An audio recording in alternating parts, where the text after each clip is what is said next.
Hi, this is Matt with AppliancePartsPros.com. Today we'll be showing you how to repair your appliance. Remember, anytime you work on an appliance, make sure it's unplugged or the circuit breakers are off so there's no chance of electrocution. Also make sure you turn off your hot and cold water supplies. In this video we're going to show you how to change out the LG washer locking pin. It's going to be a very easy repair and it'll only take a few minutes to show you how to do it. If you already have one of these, great. If not, you can click on the link below or get it at AppliancePartsPros.com. When you open up the package, you're going to get the new locking pin.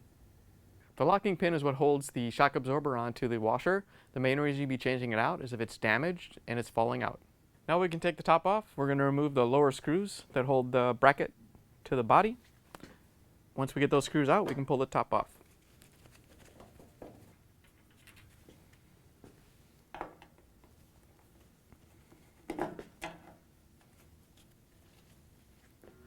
Now we can pull the top back. You want to pull it back just about 1.5 inches so you can clear the stoppers. If you go back too far, you won't be able to lift it up because it'll hit the stoppers on the other side. So you just want to go about 1.5 inches back.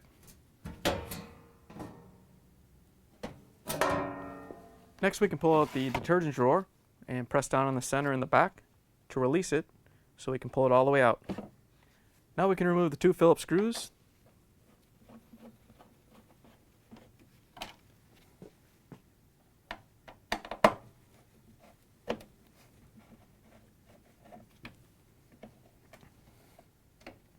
Now we can unsnap the front control panel. There's some locking tabs that go along the whole length of it. So we're going to get those started and pull the panel off. Now that we have the console snapped off, we have 2 options. If you're just going to be working on the front here, you can swing it up out of the way. But if you need to work more inside, it's best just to disconnect it and get it out of the way. We have to disconnect these wire harnesses right here. So we're going to untwist these little holders and get the wires out.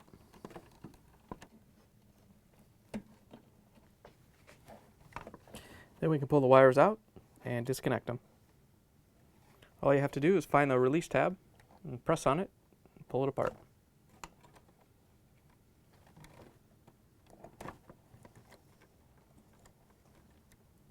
Once you get them all off, you can lift the panel up a little bit, lean it forward, and feed these wires that we just disconnected through the hole, and then you can pull the panel off. Now we can open up the door and remove the clamp that holds the gasket on. There's a spring located at the bottom that we can pry off, so we want to take a small flathead screwdriver and carefully get behind it so we don't damage the gasket. Once you get behind it, you can lift it out of the groove and go all the way around the door to release the gasket.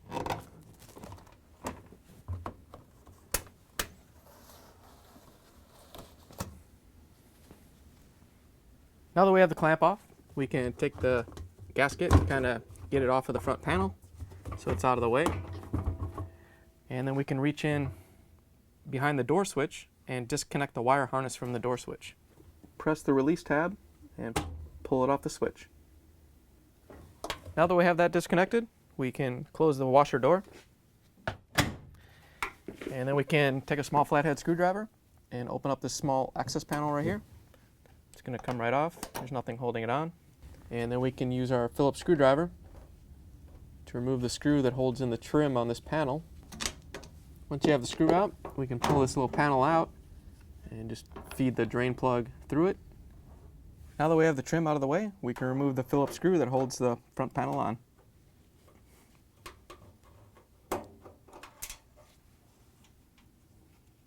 Now we can remove the 4 screws that go across the top and hold the panel on. We're going to use our Phillips screwdriver to take them out.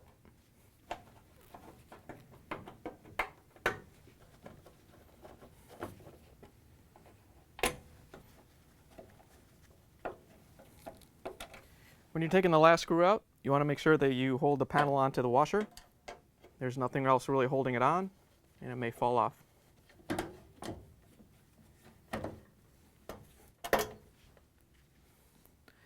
Now that you have all the screws off, we can lift the front panel off the washer. So there's 6 of these locking pins inside the washer. They're located on the top and bottom of each shock absorber. There's 2 shock absorbers in the front, and one you have to access through the back panel.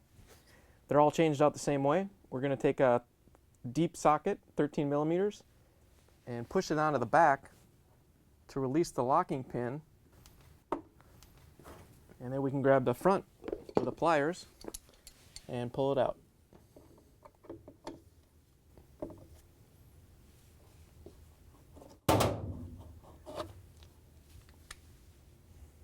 In order to get to the rear locking pin, we have to take off the access panel.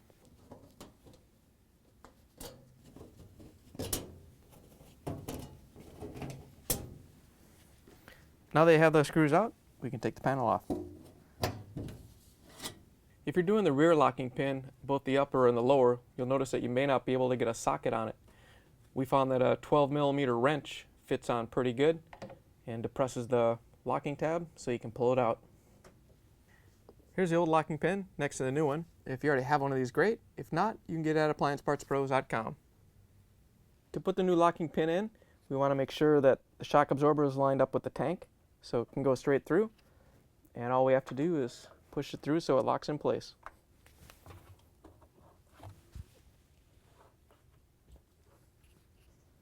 Now that we have the part installed, we can put the washer back together. We can put the back panel on. All you have to do is line the tabs up in the bottom and then kind of flex it a little bit to get the tabs to go on the top. And then we can put the 4 screws back in with our Phillips screwdriver.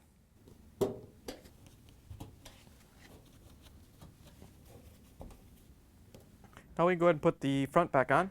We want to take and set it onto the 3 tabs.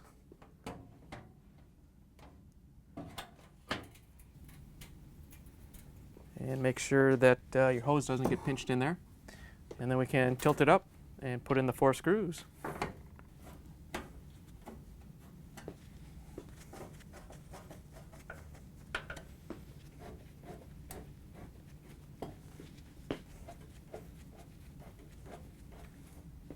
Next we can put back in this cover assembly. First we can put back in the little screw that holds the front panel to it. Next we can put the trim assembly back in. We want to pull out the drain hose and put it through the hole. Snap it into place. And then we can put the screw back in.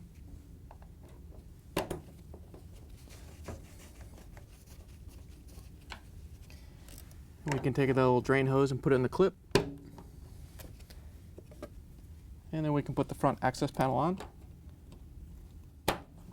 and snap it closed. Now we can reach in behind the door gasket and grab the wire harness and hook it back up to the switch.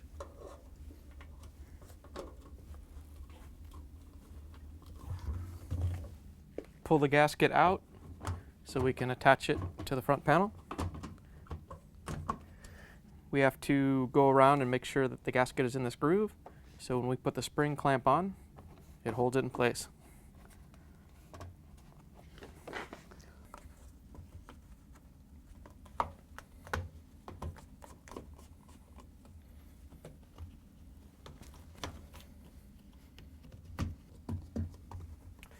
All right, now we can grab the spring clamp, and we want to make sure the spring is down at 6 o'clock.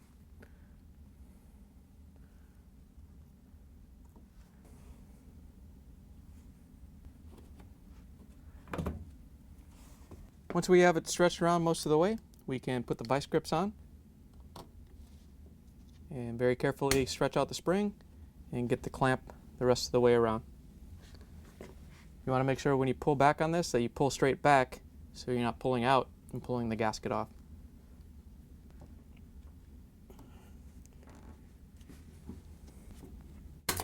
Now that we have it on, we can close the door.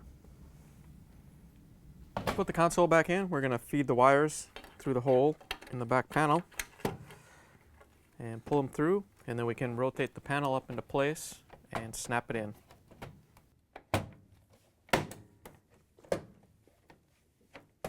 Now that we have the wires pulled through, we can connect them back to the main wire harness. All you have to do is snap them together and make sure they lock.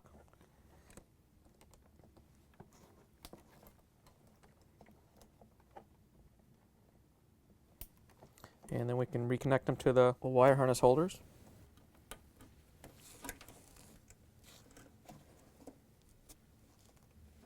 Now that we have the console on and connected, we can put in the screws that hold the soap dispenser.